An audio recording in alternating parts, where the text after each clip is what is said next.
Hello, everyone. Welcome. Thank you so much for joining us today. Today's event is entitled Beyond Books, Supporting Social Workers in Libraries. My name is Ashley Fuss, and I am the Director of Evaluation here at the McSilver Institute for Poverty Policy and Research at NYU. So we really appreciate everyone joining us for today's discussion and taking the time to learn more about library social work.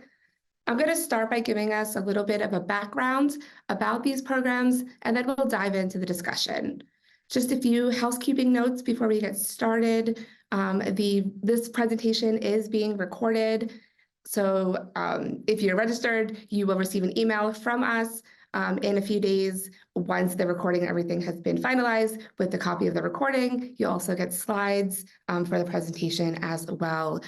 You may notice that the chat button is disabled for today's presentation, but we do have the Q&A function on the bottom that is open. So throughout the presentation, if you have questions or if you have comments, please enter them into the Q&A button, and we will address them at the end of the presentation.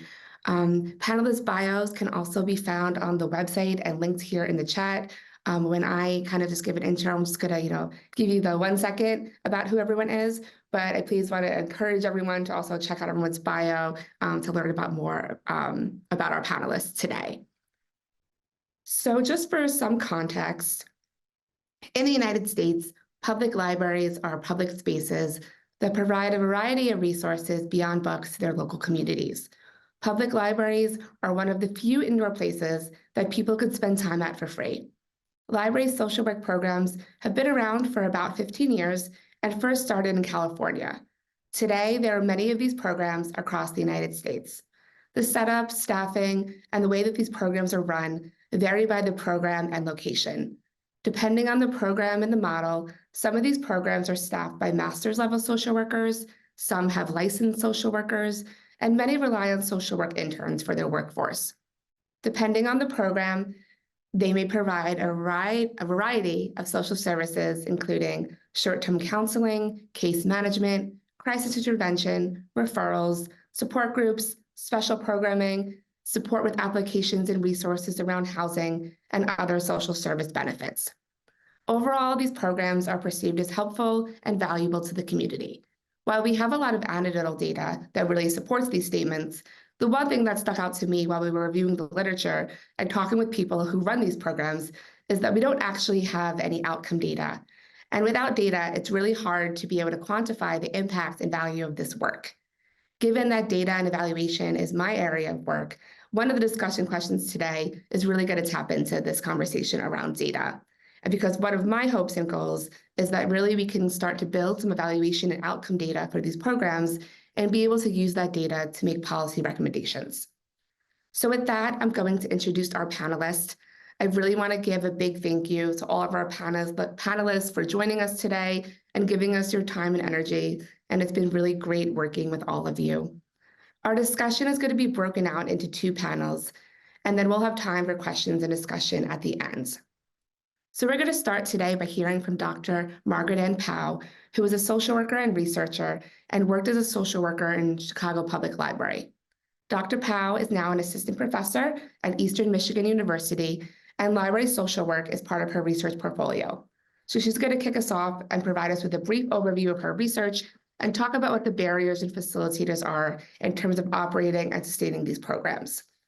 We are then going to hear from Dr. Peter Allen Lee from San Jose State University and Julie Black from San Jose Public Library, Jean Badalamenti from DC Public Library, and Elissa Hardy from the University of Denver, who also spent 7 years working at the Denver Public Library, who are all going to share their experiences working in library social work programs from a national perspective. The second panel is going to be about New York specifically, where we will hear from Dr. Peggy Morton from the NYU Silver School of Social Work, Leah Topek-Walker from Stony Brook University, and Robert Berger-Gaston from Family Service League, all of who work in or run various library social work programs in New York City and Long Island. So again, if you have questions or comments, please enter them in the Q&A box and we will address them at the end. And with that, I'm going to pass it off to Dr. Paauw, who is going to kick off our discussion today. Great. Hi, everyone. If I could get my slides up. Awesome. There we go. Thank you much. All right. Well, thank you so much for being here today. And thank you all for your interest in library social work. Again, my name is Dr. Margaret Paauw. I'm an assistant professor at Eastern Michigan University and a licensed clinical social worker. As Dr. Fuss said, I was also a former library social worker for the Chicago Public Library. Again, today I'm going to talk about my research findings on library social work and research findings kind of in general on library social work. Library social work started in about 2009, and research has just struggled to keep up with practice. So as it is in our code of ethics as social workers to engage in practice informed by research, it's especially critical that we bridge this gap. The information I'll be providing today is based on my dissertation research, which was the first mixed methods nationwide study on library social work. Though I also want to give a big shout out to other researchers in this field, Dr. Beth Waller, Dr. Mark Giesler, Sarah Johnson, and Dr. Mary Province. So before I discuss my findings of my research, I want to quickly provide an overview of the study. Again, this was the first mixed methods nationwide study on library social work. I surveyed current and former library social workers, and then several months later, I engaged in follow-up qualitative interviews with some of the survey participants that indicated interest in participating in that portion of the study. Next slide, please. Practitioner professional composition. So the first thing I wanted to go over is what library social work looks like in the United States. The first finding from my research is that titles among library social workers were varied. Many didn't use the title social worker or library social worker, but rather some iteration of community resource specialist. Some participants noted the reason social worker was not in their title was intentional, that seeing a social worker has a stigma and might deter people from accessing their services, or that they might be worried about being seen meeting with a social worker, that sort of thing. Another reason was that not all people who are practicing library social work have their licensures. So technically there's some discrepancies in being able to call themselves a social worker as well. The average duration of a social worker in this role was 19 months. The longest serving practitioner worked at their library for 6 years and 1 month, while the shortest tenure was only 3 weeks. 80% held MSW degrees, 10% BSWs, and 10% other. That 10% other included PhDs. Approximately 3/4 of participants held some sort of clinical licensure, most commonly an LCSW, so the clinical level versus a limited license level. Library social workers' prior practice experience was almost a tie between community mental health. So about 50% was community mental health, and then 50% was other. This other category included work in domestic violence settings, homeless shelters, child welfare, et cetera. So kind of all over the map. Next slide, please. Okay, so this map represents where libraries that host social workers are. So as you can see, libraries that have social workers range across the United States, with the highest concentration in the Midwest, followed by the West, Southeast, Northeast, and with the least amount in the Southwest. Though my research focused on the United States, there's also library social work programs in Canada and Australia, as well as other parts of the world. Next slide. So practice setting, the average program length was a little over 2 years, which highlights the newness of this field, but also speaks to the difficulties and sustainability of these programs. So during the qualitative follow-up interviews that were done for this study, we learned that approximately half of those social workers who participated in the follow-up portion, the interview portion, had either left their program or the program had ended. So to investigate this phenomenon further, I've partnered with Leah Topek-Walker from Stony Brook University, who's also on this panel today. And we are working on a research project together focusing solely on library social work endings. We want to understand sustainability of these programs and what kind of leads to these premature endings or leads to issues in sustainability with these programs. We will actually be presenting our preliminary findings from that study next week at University of Illinois Urbana-Champaign for the International Congress of Qualitative Inquiry. Next, I found that most social workers were the first in their position and the only social worker within their library system. Half of library social workers had interns. One concerning finding was the majority of social workers reported they did not receive any supervision, whether licensed or not. So this was further discussed in follow-up interviews and was found that libraries struggled to either pay for all of the elements of making this partnership successful, or were not informed about all of the components needed as when they were developing the program. Funding mostly consisted of coming from city or local government, the library budget, grants, or a combination of the three. For those that are grant-based, we're seeing the highest struggles with sustainability. And almost every single social worker worked with people experiencing homelessness or food insecurity. 90% of social workers worked with people with serious and persistent mental illness. Next slide. So Dr. Fuss gave a little bit of an outline of this, and my research found that practice tasks and duties incorporated micro, meso, and macro level social work practice. So 95% of library social workers worked directly with patrons, with a little over half of their time being spent on direct service to patrons. These tasks included assisting with resource linkage to basic needs, providing assistance with government applications like SNAP and Medicaid, and then providing emotional support. On the meso level, 92% reported working with library staff and community-based organizations. Meso level tasks included outreach to community-based organizations, individual support to library staff, engaging in library programming, and developing and providing library staff training. On the macro level, 77% reported working with library administration in some capacity. Macro level tasks included policy revisions, including trauma-informed library practices, and also assisting with diversity, equity, and inclusion initiatives. Next slide.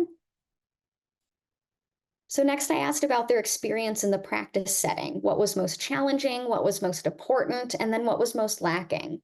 So lack of community resources was noted as the most challenging, along with program visibility, marketing, and then navigating, having confidential conversations. The most important components that were identified were, again, access to community resources, funding opportunities, and library staff buy-in of the social work program.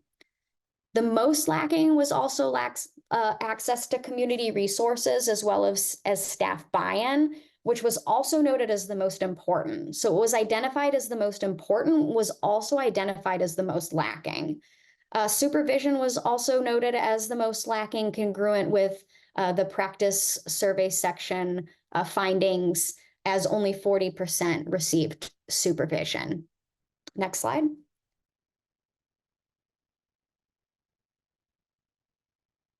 Library social workers spoke of challenges to making these programs and partnerships successful, which were defined as barriers to practice. These barriers made social work practice in libraries particularly difficult.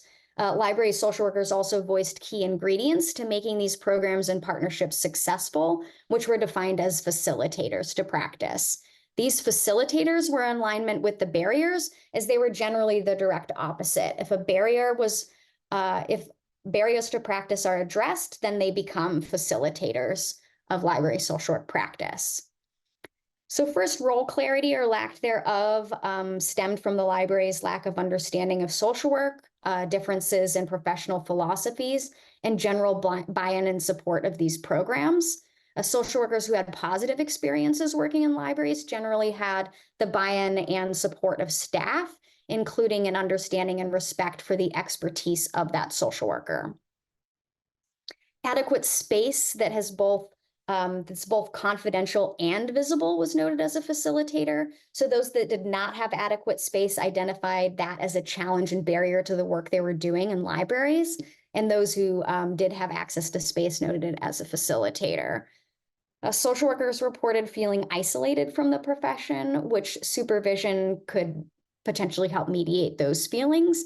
In addition, supervision would facilitate practice as providing some sort of professional oversight into the work that social workers were doing in libraries, especially those who were more new to the field or had recently graduated.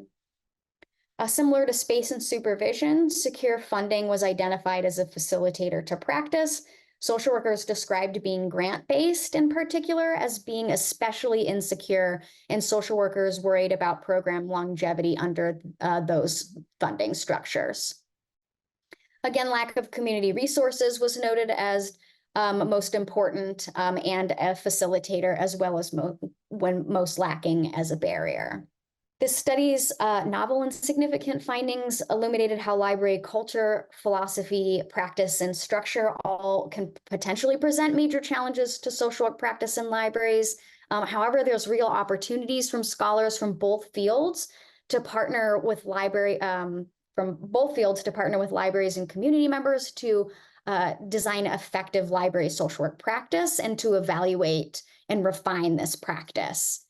However, in order to get to the place of designing and integrating this interdisciplinary approach between library science and social work, the fields will really need to address many of the challenges uncovered in this study. Based off this study's findings, it's recommended that librarians be fully informed about all of the different social work practice components prior to starting a library social work program. This includes familiarizing themselves with the NASW Code of Ethics. Because of the overall alarming lack of supervision in such a new field, it's recommended for libraries and social workers to explore more opportunities for supervision. Confidential yet visible spaces should be considered as well. It's also recommended that funding should not only just be focused on a salary, but should also include supervision, continuing education, licensure fees, etc. Though direct social work practice can't always make resources available to communities, libraries and social workers can partner to advocate for the creation of more of these community resources. And then lastly, recommendations for future research is further evidence to support some form of standardization of program components or a guide for best practices, which actually Leah, Topek-Walker, and I are beginning to work on a few studies and develop ultimately a practice guidebook for this form of practice in libraries. Thank you so much. Really appreciate you all being here and your interest in learning more in library social work. Please feel free to reach out to me at the email above or find me on LinkedIn. Thank you. Thank you so much, Dr. Paauw. That was really helpful and really great background context, and we appreciate you sharing your research with us. So with that, we are going to dive into our first panel discussion. So really our first question is kind of, a big picture, getting to know you question. So my first question is, if each of the panelists could just share about what your relationship is to library social work program, tell us a little bit about your program, what it does, who it serves, and then also tell us a little bit about how your program really is kind of structured and how it handles things like funding, staffing, and social work supervision. So Elissa, do you want to get us started? Yes, my pleasure. Good morning, afternoon for some of you. I'm in Denver, so it's still the morning here. Yeah, I'm happy to help answer that question. As stated, I worked at the Denver Public Library for 7 years and left in 2022, but had 7 solid years of experience of how to maybe build or not build a library social work program. So lots of learned experience in that process.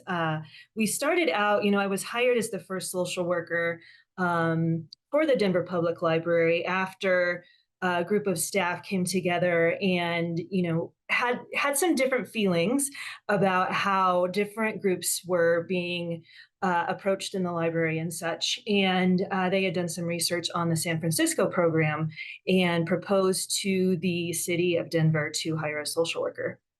It started as a 2-year limited position, and I didn't know what I was doing. I have a vast experience in behavioral health, mental health, public health, and homelessness. And so brought those experiences with me to that job, yet coming into a library is a whole different ballgame. And recognizing too in that it's a microcosm of what's happening in your community, in your city, your state, depending on political environments, all of that kind of stuff too. So, we started out with just myself trying to kind of doggy paddle through, figuring out what was going on, doing a little bit of a needs assessment. And then the next year, City Council decided to make my job permanent and added another social work position. Looking at this for, kind of the question of why, I'll talk about this a little bit more in a little bit too, but thinking about the importance of visibility of what's happening in the library versus what are you actually trying to do. So I'll talk about that a little bit here after the next question. But, we were able to add on to that program with 3 other social work positions through grants. The entire program, other than those first 2 social work positions, started as grant positions with various grant sources, federal, local, state, whatever we found to kind of fit that model. And then we, through metrics, were able to prove that we needed some of this programming to help support people who were in the library. In metrics, we'll talk more about too. It was kind of messy, honestly. And we're able to make those positions all city funded. So now that program consists of 1 social worker actually, and they've moved to more of a 1 social worker and a peer navigator model. So people with lived experience supporting people. But yeah, it's important to stay flexible. You never know what's going to happen in the environment. Different presidents in office, different pandemics, different things that happen. Being able to be flexible and pivot when you need to. But that's how we got that started. Thanks, Elissa. Jean, do you want to go next? Sure. Thanks so much for having me. And I'm just going to plow through because I wrote down a lot of different things. So I was the first social worker hired at the DC Public Library just 10 years ago, actually, just had a 10-year anniversary. And I was hired as the Health and Human Services Coordinator, with a focus being on how the library system at large, we have 26 locations, could help support the people experiencing homelessness who were in our branches during the day. That was sort of my charge when I came on. We had seen an increase in the number of people experiencing homelessness in the city. And so people felt we need to do something. They're here. And what are we going to do? Fast forward 10 years. And here's what we're doing. I feel like I have a greater clarity and understanding around a philosophy of this work. One is through working through a trauma-informed approach to the work that we do. And in fact, we use this book, a trauma-informed framework for supporting patrons. And we're using it with our entire staff. And also, coming at this work from a harm reduction approach. The library in and of itself is a space people can come into for free, no barriers. So right there, it is that in and of itself is harm reduction. The program now has another licensed clinical social worker, Kalia Mitsakis, who came on last year, who now supervises 4 peer support specialists, people with lived experience, who are engaging with our patrons, providing emotional support, referrals to services, doing direct outreach, tabling with toiletry items and Narcan. And also they are participating in coffee and conversation programs and leading those programs. So that's sort of like the main piece where the direct service work comes in. We provide a lot of staff trainings around trauma-informed work, mental health first aid, Narcan, all these kinds of things. There's partnership development involved. We now have a physician who comes twice a month to our main library, connecting with people who need some real health support services. We're giving out more supplies through funding, through grants, IMLS, Institute for Museum and Library Services, and our own foundation. My position, the peer position, the social work position are all budgeted items with city funding. So, which is wonderful. Let's see.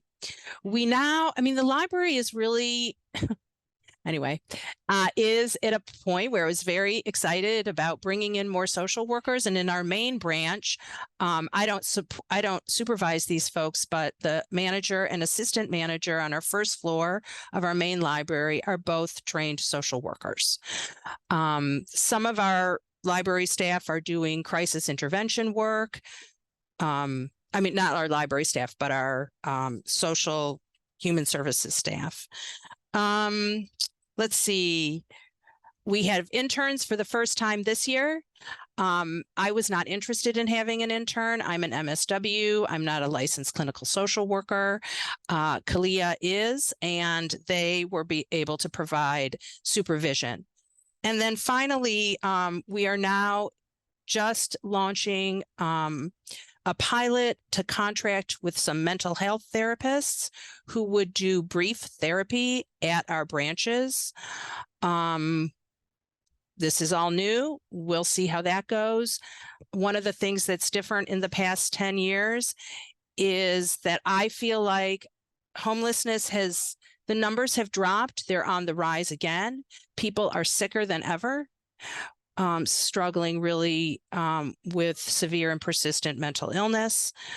Housing costs are up and folks are more isolated. So I think having some kind of more therapeutic intervention could be helpful.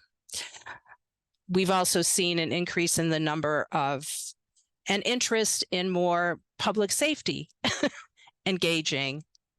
And that is like a real difficult space for me to be in and a rub that I'm really struggling with right now.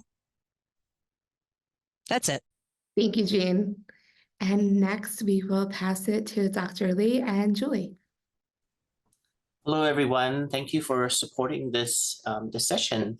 So the story really starts with a San Jose Public Library librarian whose name is Deborah Estreicher, who, like many librarians, they're out there to serve the patrons. And she had noticed that a lot of folks are looking for resources for things that we have already been talking about. So she had been providing informal social service referrals and support to library patrons for needs and problems such as things we already mentioned: homelessness, housing, counseling, employment, job training, parenting, and food, especially with food insecurity.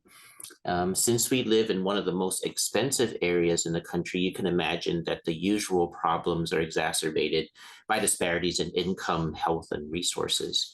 So she thought it would be ideal to actually have a professional social worker on site, and called the University School of Social Work, and I was the one who happened to pick up the phone. And so, patterned after another volunteer-run program at the public library called Lawyers in the Library, we created Social Workers in the Library in 2008 after designing a community needs assessment, and then partnered with the library, the school, and the local chapter of the National Association of Social Workers, led by Glenn and Cindy Thomas. And they were all able to help develop and oversee, as a start, a one-time per month drop-in referral service located at the library, run by professional social workers and social work students, but who all volunteered their time. With lead author Dr. Lily Lowe, who is one of our colleagues at SJSU School of Information, we published an academic article and have been sharing our model formally and informally at the local, national, and international levels for about 15 years. We had a dream to be regularly funded, like the program started in San Francisco's public library, and at least to have the library have a social work internship and it be a formal internship site. And finally, we've come to that goal, and I'd like to hand it over to my colleague, Julie Black. Hi, everyone. I kind of picked up the torch, and so I'm classified in San Jose Public Library, or SJPL, as I'll refer, as a literacy program specialist, and I'm within our Equity and Inclusion Services unit. And the bulk of my work in the library focuses on enhancing the ways in which SJPL engages with and supports people experiencing homelessness. And one of the avenues for doing so is by providing those regular social work in the library drop-in hours. So kind of picking up on the model that was before me and incorporating that into a more expanded sort of sustainable program model. And so myself, and now we have student interns, bachelor's level interns, because I'm actually finishing up my master's right now, so I can provide supervision for bachelor's level. But yeah, my team coordinates regular job fairs, resource fairs, and coffee and conversation programs that primarily intend to connect people experiencing homelessness with needed services. My role was originally grant funded until it became a budgeted role within the library department of the city of San Jose, which was approved for the first time last summer. And yeah, we are also thankful to our funder at the California State Library to be able to pay our interns via grant funding. So we apply for that every year, and we can receive up to 5 years of funding. And yeah, like I was saying, we take on solely undergraduate student interns and provide just sort of resource referral and information and kind of that emotional support. So it doesn't really extend into the more clinical side of things. Try to keep it at like, oh, what's going on? Okay, let me get you connected to someone who can really give you the help that you need. Yeah, and it's been super exciting to have interns on board now. So we'll see how that grows. We've only had them for 1 semester, and yeah, so I'm excited for next year's cohort, and we'll see where everything goes. Thanks for listening. Thank you. So with that, we'll go on to our next question, which really gets to the piece that I mentioned before about the data, right? And having some anecdotal data, but not really having a lot of quantitative data that really speaks to the impacts of these programs. So my question is, if you had this, magic wand, so to speak, if you could have 3 pieces of information or data that you don't currently have, but would like to have, what would be the 3 pieces of data that really speak to the impact and value of the work that you are doing? And this time we will start with Jean. Okay, this is a really hard question, because I think before we even know what data we want to collect, we need to figure out what we are doing and what is it we can do at the public library. We don't have housing. We don't have mental health therapists for the most part on staff. So what is it we're doing? So I guess for me, the 3 pieces of information would be just the number of people, individuals we engage with, in a year, let's say, or every week, not the same people over and over, but even the individuals, because we don't know that. The number of referrals that are made and then successfully followed through on would be great. I think, we make the peers, and we make a lot of referrals. It's unclear what happens with those referrals. I think that people want to know if people get housed, because, I come from a place of housing solves homelessness.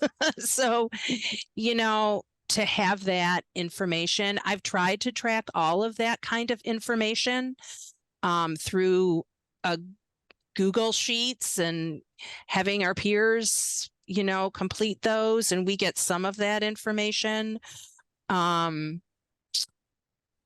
But it's just difficult to be consistent. And I think really, I hate to say this, but it would be great to have some sort of very simple case management kind of program that could help us do that. I also think there's a connection between public safety incidents and our work. And I think Elissa might be able to speak to that a little bit more, because I know that was a big deal for her. But, how does our work really keep incidents from happening in our buildings? And that sort of goes to the harm reduction piece. So that's it. Thank you, Jean. Next, we'll go to Dr. Lee and Julie. I'm going to kick us off with this one. And that's so funny, Jean. Like, I feel like what I put as my answers for this one, I was like, yep. So to reiterate a little bit, for one, I think it would be so helpful to be able to have an accurate count on the current state of homelessness in my area, and that would include not only those who are currently on the street or in shelters, but also those who are living in cars. We have a lot of folks who are living in cars and are utilizing our parking lots, or people who are doubled up in small units or otherwise are precariously housed.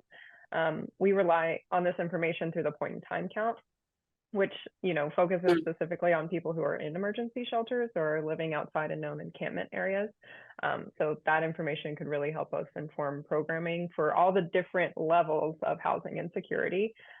Secondly, like Jean was saying, a sort of database or system that we use that lets us do resource mapping that's integrated with the county's homeless management information system.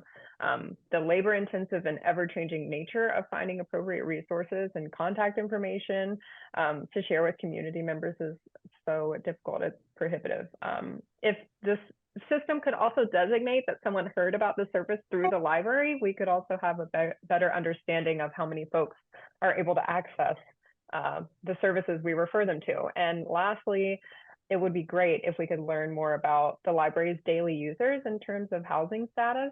If we could get creative about how to protect people's privacy, yet also understand more about how many housing vulnerable folks are using our facilities for day shelter, clean water, access to the internet, public bathrooms, I think we could have a better picture of what libraries are actually providing to our community's most vulnerable neighbors, and the inherent need to not only fund these essential functions, but cultivate an environment that is better suited to support these frequent flyers. So, Dr. Lee. Thank you. I agree with my colleagues. A lot of my answers are similar, but I would like to expand on some of the points. So the part about whether or not we can also follow up with the patrons and community members that visit the library. But when we partnered with NESW, and also just in terms of privacy, we can, at that point, we can do the referrals. We don't actually provide the services, but then it's a privacy matter, right? You can't call the homeless shelter or the recovery services and say like, hey, did someone go there, right? Because it's a privacy issue. So it's trying to find out how to better see if patrons were able to close the loop or actually get services. So I agree with that. Reducing redundancy, having a more centralized resource referral list, being able to pull together what resources are out there, and then an ongoing needs assessment. But one of the things that had happened in our original needs assessment was the NIMBY effect, right? The not in my backyard effect, because you would think that, hey, everybody's here to help everyone. Library is one of the community resources. And most of the answers that we got were, yes, this should be a place where people can get resources and help. But there was a significant portion of folks who said, hey, I want to bring my families here and I do not want to see these problems.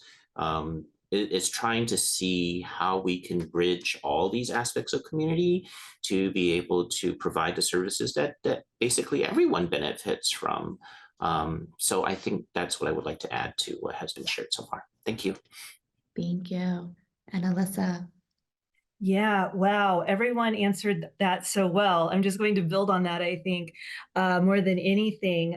So, what would have been great going in, and I think we all can say this if we worked in a social work, library social work program or a program like this, is it would be great to try to identify what you're solving for before you go into the work. I went into the work thinking we were solving for, basically helping people who were experiencing marginalization in different aspects of their life. And while yes, and many of my colleagues were also with that understanding, there was also the issue of solving for, visibility within the library system. Do people want to bring their families there? Why are there so many people experiencing homelessness there? There are overdoses, there's, substance use, there's, different things happening that the public is just oftentimes generally uncomfortable with, and with a misunderstanding of what that it means for those folks, how they ended up in those situations and so forth. So, I would recommend doing a really solid data metrics evaluation. Again, asking the question, what are you solving for? It's okay if you're solving for all of that to help people, as well as, help the whole community feel like they can be comfortable in the library, because that's what libraries are for. And so to do that, I would suggest, checking in with the library staff, because as I said, and I heard this here too, there's some staff who are like, yes, let's help, let's do this. And there's some that are just like, I don't feel safe. And so having, trying to help understand where people are with that, and then maybe even starting to solve for that before you bring in someone to start working with people. Or if you've already started bringing people in to work with people, working on this part of how do we help you feel safe so that your work and your experience can support the work of the social work and social work team and peer team. Because oftentimes it did feel like we were working against each other. And in that, social workers come from the perspective of supporting individuals and families in their communities, in their natural environments, in their environment. And that environment for a lot of people is the library, because that's the only place they can feel safe. It's the only place there's some quiet. It's the only place where they can use the bathroom. It's the only place where they can get, a bottle of water, some food, whatever it might be, get online to chat with their family, jobs, whatever it might be. A lot of people come in and work online in libraries. Just expanding that understanding. And then also, as others referred to here too, the Homeless Management Information System, or HMIS, is used in many cities across the country. And, even being able to connect to that. In Denver, we've been able to expand that into measuring more outcomes for housing, SNAP application, SNAP benefits received, things like that. I currently now work in the SNAP world, and it's very hard to track even in the SNAP world. So that stuff is hard. But yeah, let's see if there's anything else I wanted to mention. And knowing, Jane mentioned this too, like what are the resources that are available and do they work?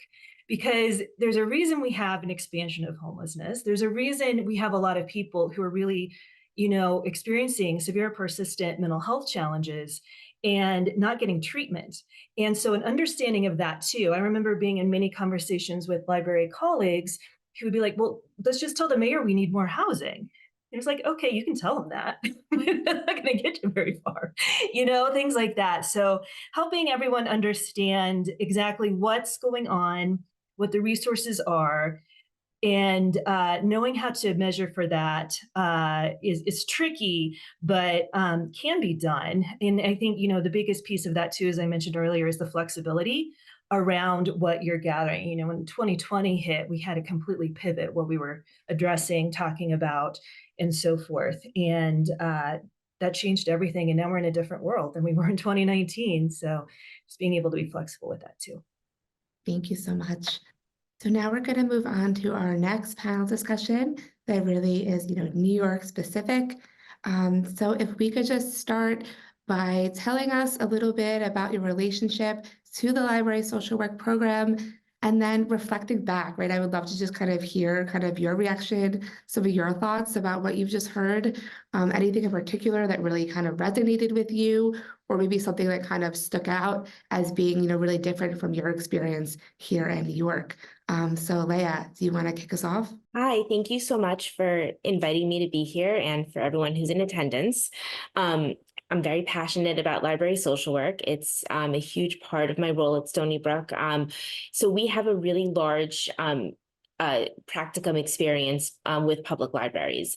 On Long Island, all of our libraries are their own separate kind of entities. There isn't like a city library. They're all their own districts. And so we partner with right now 30 public libraries. So we have a huge program. Long Island is, as it sounds, very long. So we cover a huge area from the east end of Long Island that's considered rural, all the way through Nassau County, which gets really close to the boroughs in New York City. And so I supervise, with the help of another social worker, I supervise 20 students. And so they cover, some of them are placed in more than one library, obviously. So we cover a really broad expanse of a geographic region. Long Island has a ton of disparities. It's a very expensive place to live. So there's lots of wealth, and then there's a ton of poverty. And a lot of our poverty on Long Island can be hidden. We've had redlining for many years. There's a ton of racial disparities. So the work that the students do in the library is what everyone has already described. The students do a ton of individual work. They work with kind of everyone. When I introduce them to the program, we talk about how it can be almost like an emergency room, that everyone from every walk of life will walk through the door. But we do see about 30% of the people that we work with are either unsheltered or are about to become homeless. And so we do a ton of housing work, a ton of referrals, linkages to care, lots of like brief case management, a lot of employment or unemployment.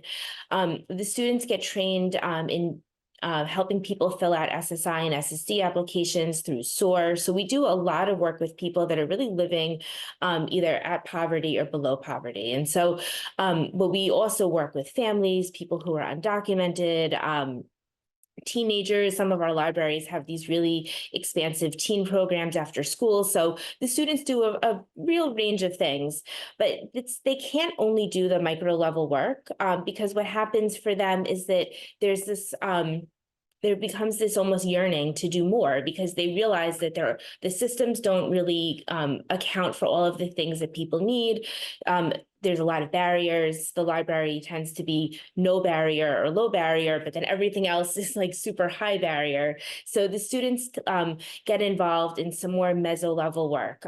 So we sit on committees. We're on a digital equity committee. We're on a legislative committee with our COC, which works with our homeless coalitions. And the students are really involved in kind of advocating for some policy change based on what they're seeing in the libraries. And we sometimes are able to work with our library partners on this. So it becomes really like an interprofessional collaboration where we can all work together to address kind of the problems that we're seeing, and then also to look at this from a little bit of a more meso lens and try to make some other kinds of changes. I'm not sure if I'm at my time, but because I could keep going or I could let someone else jump in. Thank you, Leah. I think we'll go on to Robyn. Hi, everyone. I'm Robyn Berger-Gaston, also from Long Island. And I'm so happy that Leah spoke first, because she got to tell you all about Long Island and the very interesting population that we have here. We actually started working in libraries back in 2000. We use what's called the Family Places Library model, which actually started out of one of the libraries in Suffolk County, the Middle Country Library System, where they had parent-child workshops. They would have parents and their children come in for about 5 weeks. It would be kind of an opportunity for the parents to provide peer support to each other and to introduce them to a community service, person or professional. And that's where Family Service League began that partnership. Since then, the Family Places model has actually become much more structured with 6 very specific components, which includes, training the library staff, having specific space, having specific collections, and of course, the social work piece is tremendous.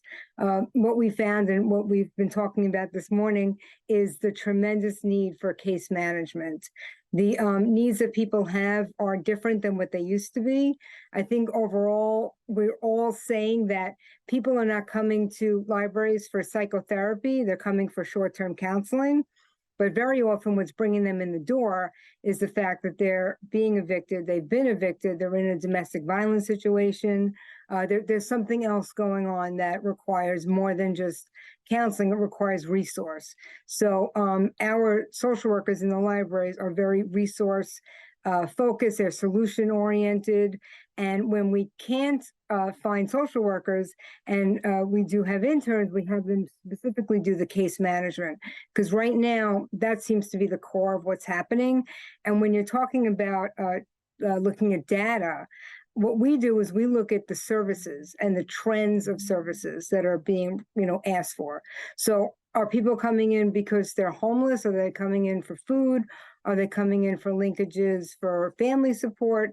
And that's how we're kind of getting a picture of what's happening and a trajectory over the years of how it's kind of evolved. Thank you. And Dr. Morton, we'll go to you next. Okay, well, I hope being last, it's not least, but I when you ask how does all of this, resonate, much of what everyone has said, if not all, resonates with me. We have a slightly different scenario at MYPL. I actually, up until 2017, did not know that library social work existed. And it was only serendipitously that a colleague sent me an article that was written in a journal and said, wow, wouldn't this be like a great field placement? And I thought, oh, yeah, that sounds like a great idea, social work in the library. So I was fortunate enough to collaborate with NYPL. Anita, if you're on the call, I couldn't have done it without the cooperation of Anita Favretto, because she was open to hearing about interns, learning about social work services and how we might collaborate. So we started in 2017. I supervised 2 interns at 2 branches, but what's unique about New York City compared to what most of you are describing is that it's a 92 branch system and spans all of Manhattan, Bronx, Staten Island, and I believe even Long Island City. So you can imagine that 2 interns for 92 branches was a bit of a drop in the bucket. But we started with 2. The next year we progressed to 3, and then 4. I was doing all of the supervision, but I have a full-time academic position at NYU. And so it was a bit challenging to take on the supervision and do all of that on my own. So apropos of the discussion about outcome and study, we were fortunate in that we did collect data, purely statistical data. We had a tracking sheet of unidentified, of who came in just anonymously, what they were looking for, and how long we spent with them. And that tracker sheet has probably long been updated, because as a result of that tracking system, we were able to hire in 2022 a full-time social worker whose title is Community Wellness Programming and Outreach Engagement. And Sharita, if you're on the call, shout out to you. But I want to mention, just apropos of what people have said, that even that title, which Margaret, you addressed in your presentation, does not suggest that she's a social worker. It suggests some other responsibilities. So I think that one of the themes that I've sort of culled from this earlier discussion is that we have issue around defining who we are and what our role is and what's acceptable within the library system. And so when I hear, talk about, possibly mental health therapists in the library or other such professionals, I have a hard time envisioning that NYPL would ever make that leap and integrate those other professions, only because I think it's been challenging for us to even recognize that we do case management functions without naming them as case management. We call them resource referral. We have a lot of different names for things. And I think that really speaks to the heart of what the largest issue may be, which is, can we be acknowledged as legitimate in the libraries? And while at the same time recognizing that the library's mission was never originally to provide social and human services. So it requires really a shift in perspective and a shift in ideology that we all have to sort of come together on. So those were some of the thoughts that I was having, but I think that at that little bit of outcome data, while it's quantitative in nature, could really be augmented if we could get qualitative testimony. I agree that one of the most frustrating things, and the students will always mention this, is that they don't know the outcome of their efforts because, again, they do give all the referrals. We do a lot of work on trying to help them learn how to access resources. And most often they never know if the patron followed up. And so they're left wondering. And I agree with everything that's been said, that given that probably the majority of our referrals are also for housing, if anybody is familiar with the housing situation in New York City, it's rather demoralizing and discouraging. So that also kind of hampers, the interns' efforts. So I could say a lot more, but Ashley, I'm guessing I'm around time. Yes. Yeah, thank you. All right. Had that inner sense. So thank you so much. So we're going to move on to our next question. So as Dr. Paauw discussed earlier, right, she had the finding rate of many of these programs that existed, right, actually closed, right, or weren't able to kind of survive. So my next question really kind of gets at that piece. So from all of your experiences, can you please share a little bit about what you really see in your work in terms of really the barriers to sustainability and what is really needed from your perspective in order to be able to keep these programs going? So this time, maybe we'll start with Robyn, if that's okay. Definitely funding. If we had adequate salaries for preferably bilingual social workers in libraries, we would not have an issue. The libraries, they want us there. The patrons want us there. They need us there. But without the backing to hire staff and keep them for a long period of time, it really is very difficult. In some cases, we've been able to get a few different libraries to kind of pool their resources together so that they could fund like a person 80% and then share their time in a couple of different libraries. So we're excited about that. That's a kind of different way to handle it because there's only so much money each library can come up with. Oh, definitely. Peggy, do you want to go next?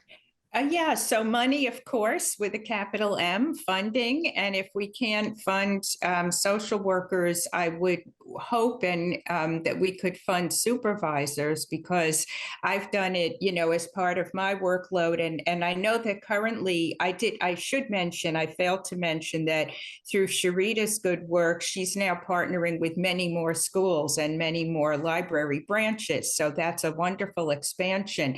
But supervision is always an issue. So we need to fund either professional social workers or students, interns, and supervisors. Actually, wouldn't be bad to stipend students either. It would encourage them, because another barrier is also student openness to doing this work. I find many students are still much steeped in traditional social work fields of practice. The library is very new to them in terms of a different type of setting. It requires a very particular kind of student. You have to be independent and take initiative and think outside the box. So I think that that student interest is also a bit of can be a bit of a barrier. Publicity, how do people find out about us? Branches shift every year, every academic year. We're in different places. How do patrons know we're there? How do we help patrons understand what social workers do? Very often they're not even sure. And so I think that it would require definitely money and definitely some political shift. I'm happy to say there is a bill in Congress since 2023. Some of you may know about, was brought to the floor by Congresswoman Garcia, reintroducing the notion of more social workers in libraries. And her idea being, if we could create a pipeline, if we could stipend interns and then we could hire them as social workers, we would create an employment pipeline, and that would benefit everybody. And lastly, and then I'll stop. I just want to go back to that point about ideology, because I do think it's a barrier that students very often don't understand, that they're in a host setting and they have to really follow the rules and restrictions of the library, and can't do everything that they had hoped and desired to do in an internship setting. So there has to be a mutuality and a reciprocity, and that has to be understood by both parties. Thank you. And Leah. So I will echo that we need funding, for sure. I think we need to fund social work positions. I would love to see student positions also be funded or given a stipend. And I think that the positions need to be embedded in our libraries and our library systems, because I think that it really works best when the social worker is part of the staff and can really work really collaboratively with the librarians, and the librarians see the social worker as part of their family and not just someone coming in from the outside who's using their space and providing a lovely service that they don't see as part of the library world. I think that also gives us as social workers a lot of opportunities to share like our perspectives using a trauma-informed lens to really help the library staff to kind of wrap their heads around how to work with different populations, people experiencing different levels of crisis and communal trauma. And I think it really I think we work best when we're working together in a really cohesive way. So the funding for sure. And I think that would also make gathering the data a whole lot easier if we were funded and part of a library system, because then it would make sense that we need to gather this information and evaluate it in a real way. Thank you. So that brings us to our closing question, and we are really doing really good with time. So when you give your kind of, closing remark, if there's anything else that you want to quickly add that you didn't get to say earlier, please feel free to do so. So my closing question that I'm going to pose to the group is really, in a few words, if each of you could please share with us what you really see as being the future of library social work. So I know, big question, but I'd love to hear your thoughts about that. So we'll start with Dr. Paauw. Okay, I'll try to do that in a few words. Yeah, I mean, we have a long road ahead of us, but I think like with the focus of today, the future of library social work really needs kind of evidence, whatever that may look like. So I think this isn't just important to the practice piece where we're doing a practice that's informed by research, but also for program sustainability, which has been kind of a theme and topic of today too. But like what Jean and others have said, we need to kind of decide really on what exactly this practice is first, right? I think there's also a lot of difficulty in collecting traditional outcome-based data in library social work because we're so focused on accessibility, and that's really truly the beauty of this work. It's hard to come up with the hard numbers and track patron outcomes.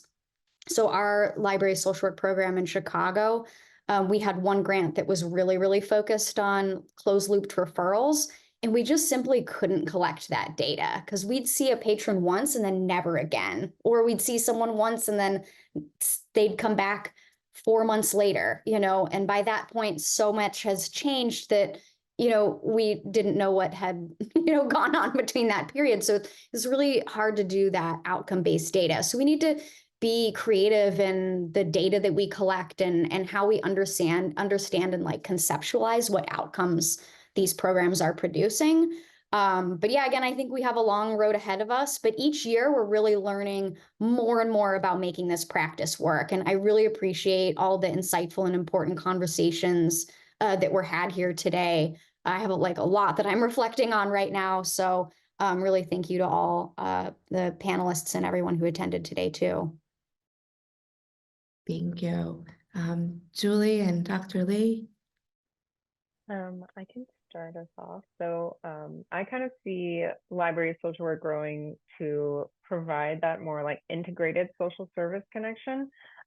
What that looks like, I think we're figuring out, just like Margaret was saying. And then I also think there's this piece of enhancing sort of grassroots engagement with communities. I think because of the nature of library settings, like we have this really great opportunity to do those needs assessments and really get a pulse from what is going on in the community to be able to respond appropriately. And I also see library social work as an advocacy space, like advocating for equity, especially in terms of digital equity, and as well as like trauma-informed customer service. But another thing I wanted to add is just like to kind of echo what others have said. I'm so grateful for this space and also for so many of you, probably so many of you on this call. I know Margaret has also helped me. Like when I got started, I was reaching out to everyone like, hey, what do I do? How does this work? And so many people have been so quick to hop on a call, tell me what's going on, and kind of lend their ear. And I have also done that for other people. So it's just really cool. You know, someone from across the country finds my name on a website and reaches out to me, and we all are trying to figure it out. And so I think that sort of like flexible adaptability has been like such a exciting piece of library social work. And I love that. So thank you for having me. Dr. Lee. Yeah, I'd like to echo all the thanks, and for everybody who's joining today. I agree with my colleagues, and I think some different view that I would like to just add to the discussion. Of course, we would like to see libraries and social workers in libraries be like a community-based resource, where libraries have historically and hopefully will continue to be a place where people of all ages and circumstances can come and enjoy these resources and services.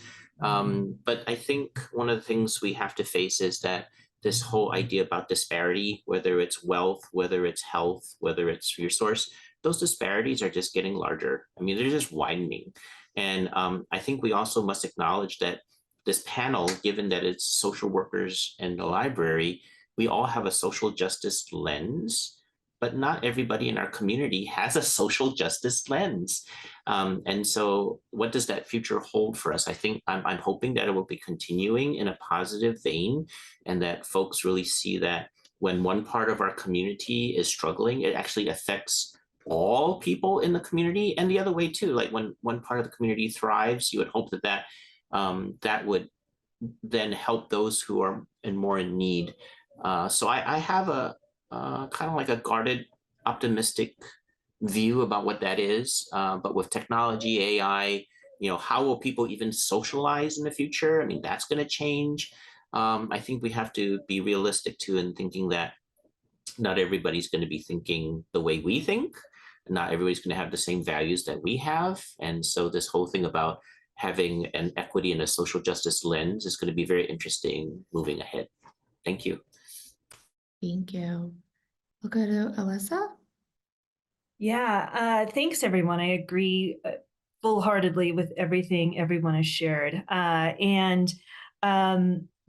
think about how I've worked on many multidisciplinary teams in hospitals, mental health clinics, and with police officers and so forth. And the difference I experienced in the library was that there was this overall sense of like, you're coming into our space to do social work versus being more in a multidisciplinary space. And I think for the future, there needs to be some addressing of that. and making sure that, or at least working on, like, it can be the social work training for the, the interns and social workers coming into this work. At the same time, MLIS programs and library training and so forth, helping those staff understand what they might be coming into. I hope you all can hear me. Can you hear me? Okay, cool. I just realized. Okay. And making sure, we're all on the same page, I think, is a big piece of that. So, kind of been hearing, there's also, social workers are trained in many areas from, the social justice piece, as Dr. Lee was talking about, but that relates to micro clinical work and macro policy work. So figuring out how social workers can identify, because again, those libraries are the microcosm of your community, and identifying those social needs which become exacerbated in the library space, and looking at how we can be more involved in policy change in our communities and so forth, and kind of looking at those disparities that Dr. Lee was just talking about too. That could be one way to address some of that, is looking at some of that policy work as well. Thank you. And we'll go to Jean. Thank you all. That gave me some different thoughts I wanted to share, and I'll try to, because that was all really good. And I agree completely. It's funny, I think somebody said, why, I don't know who, but, why would we have social workers in public libraries? And I mean, do we have maker spaces in public libraries? It seems to me like the connection between social workers and librarians is, there's a lot of overlap in code of ethics and how we work and all of that. So it seems in many ways, just a very natural fit for social workers to be working in a public library.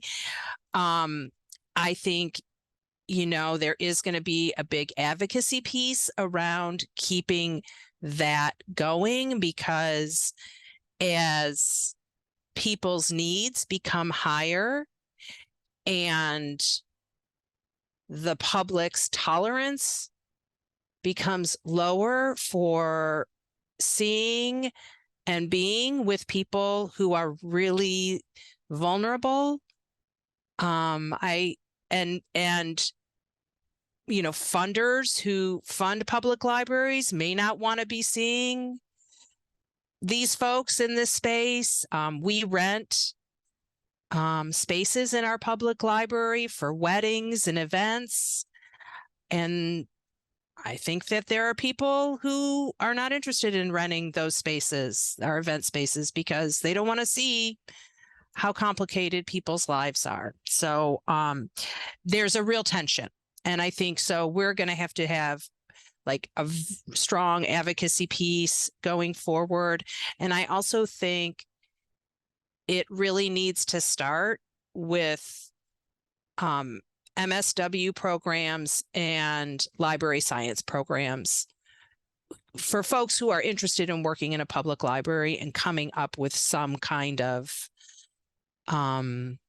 dual program at that level to get people in the pipeline who care about these issues in the public library space. Because what's happening, someone said it already, what's happening in the community is coming into the library, whether it's violence, whether it's drug use, whether it's homelessness, it's all coming in because the walls are very porous.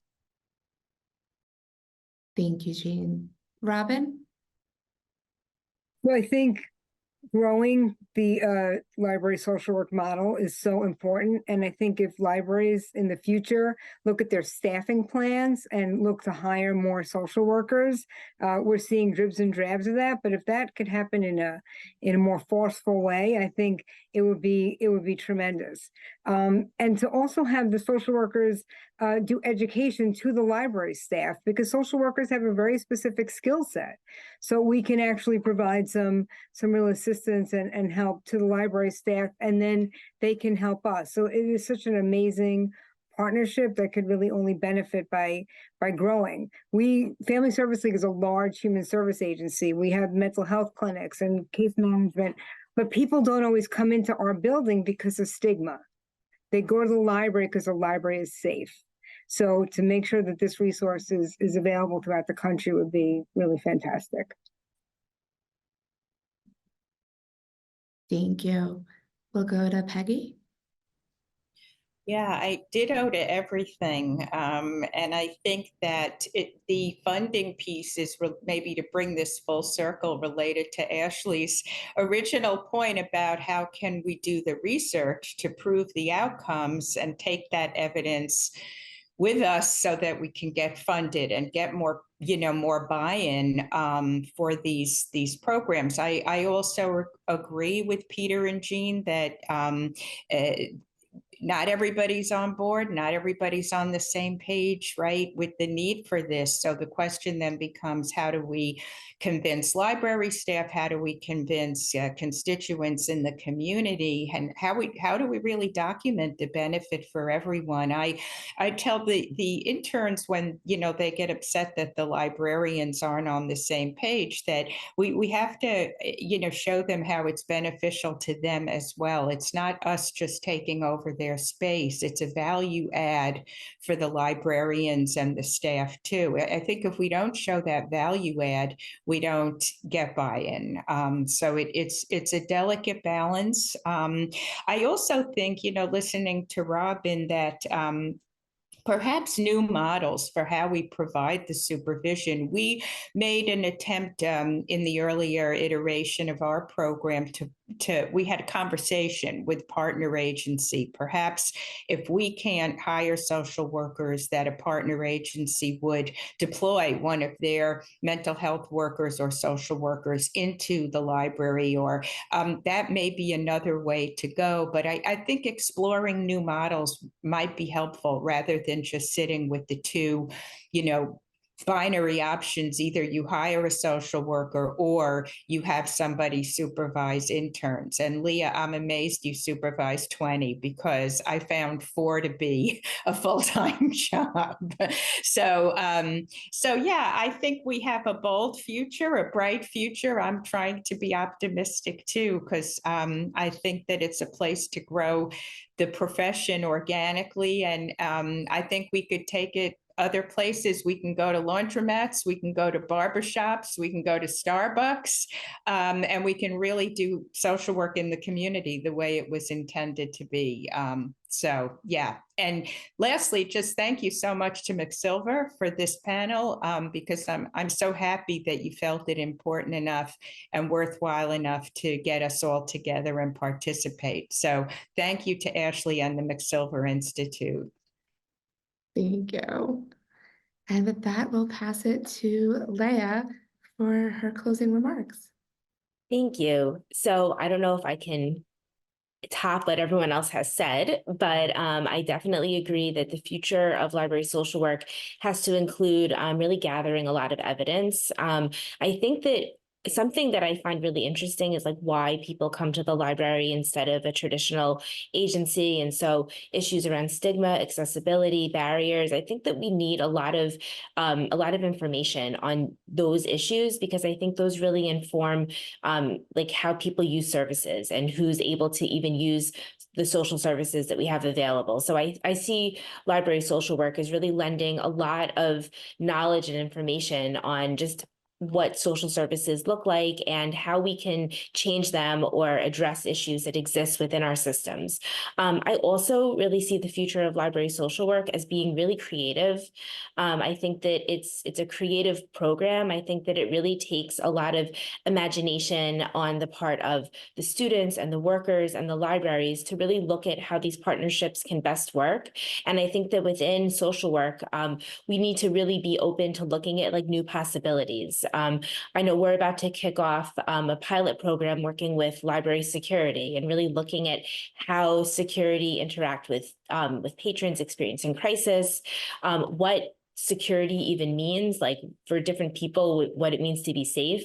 And so I think that really using a lens that relies a lot on just looking at like new possibilities, I think that that has a real place in library social work. And to me, that's one of the things that makes it really exciting, and a really exciting and almost nostalgic place to be, because it is, you know, community work, it's grassroots work, it's building things. So to me, it's a lot of just beginnings. Thank you. So that wraps, I think, all of our questions and all of our planned remarks. But I did want to thank everyone for entering questions. We have some really great ones that came in. So I'm just going to take a look at the Q&A box and kind of go through them one by one. And we have about 9 minutes left, so we'll get through as much as we can. I'm just going to read the question out loud, and then I think whoever wants to respond or is able to respond, that would be great. So I think we'll go to the next question about how do these programs interact formally with external community service agencies? For example, what are the communication channels with community to ensure that programs supports in the library are working closely with the needs and services supports in the community? Is there a steering committee? Oh, I'm muted. Jean, do you want to respond to that? Oh, I thought you were typing. I'm sorry. I didn't mean to put you on the spot if you didn't want to. I can respond. Here in Suffolk County, the Middle Country Library actually acts as a hub. So libraries work with Middle Country, and the Middle Country works with us to get the staff to go into the library. So it's a nice, you know, community that we have through this family place model. And there's over 500 family place model libraries throughout the country. And we're fortunate. Some libraries do approach us directly, but most work through Middle Country. I'm very involved with the Interagency Council on Homelessness, and always talking to which make up both government, non-governmental agencies, and sit on different working groups of the Interagency Council on Homelessness. And then and we're always talking to government partners like our Department of Behavioral Health, our Department of Human Services, and things like that. So there's just a regular flow. It took a while for other agencies to understand, like, why would there be social workers, or why would you be helping people who are homeless in the library? But, you know, 10 years in, it just seems natural. Thank you. I don't know if anyone else wanted to respond, or we can go on. I'll just add that we work with a lot of different social service agencies. Sometimes they provide training for the students, and then we're able to make connections and kind of make referrals back and forth. And we have a partnership with our local Department of Social Services where they train the students, and then we can help them with, we help folks with like SNAP applications, housing, and then they're supposed to be helping us to like kind of fast track or at least get those applications looked at. So it's a partnership that's evolving, but I think it's really important because the library is such a easy point of access for a lot of folks, where agencies sometimes are not, or social services are not. Thank you. So I see a bunch of the questions have kind of been answered in the chat, but I wonder if it would be helpful to maybe expand on that. So just the one question that I'm looking at said a few questions. If the title social worker is not used, what are some of the alternate titles? I wonder what sources of funding are considered, example, grants, and is there any focus on macro practice in addition to direct practice? I think a few people, when you talked about some of the different kind of titles that were used in addition to social workers, but maybe somebody could just remind us of some of those examples, actually. And I see Margaret in the chat also then listed out a whole bunch of them, which probably actually covers all of that. And she provided some stats and all of that stuff, but I didn't know if anyone wanted to just chime in there, to say any of that kind of out loud and share with the larger group for people that want to read. Go. Case manager is what we use when we can't get a social worker. just to add to that conversation out of transparency, folks that are part of National Association of Social Workers and social workers, there is this issue about title protection. And I think that in the larger view of things, we all want to be able to serve the community and to provide well-being. There is this subtopic about who can call themselves a social worker. And it's just a very interesting, I don't know if you would call it debate, but there's some folks who feel very, very strongly that, hey, if you're going to use the title social worker, you have to be a social worker. Whereas in the general public, people just looking for help, they recognize the different titles. But I just thought that we should add that to the conversation because title protection is an important issue amongst professional social workers. Thank you. I might add on that real quick. I was just typing, but I'll just add, thank you for that. That's very true. And yeah, I'm one of those title protection people. But that being said, also recognizing that the term social worker might bring up trauma from a person's prior experience, especially if they were involved in like the welfare system as a child, anything like that. So keeping that in mind too, and knowing who you're working with and what title might be the most title or trauma informed as you're doing this. Thank you. So I think we'll just go to one more question, and then we will wrap.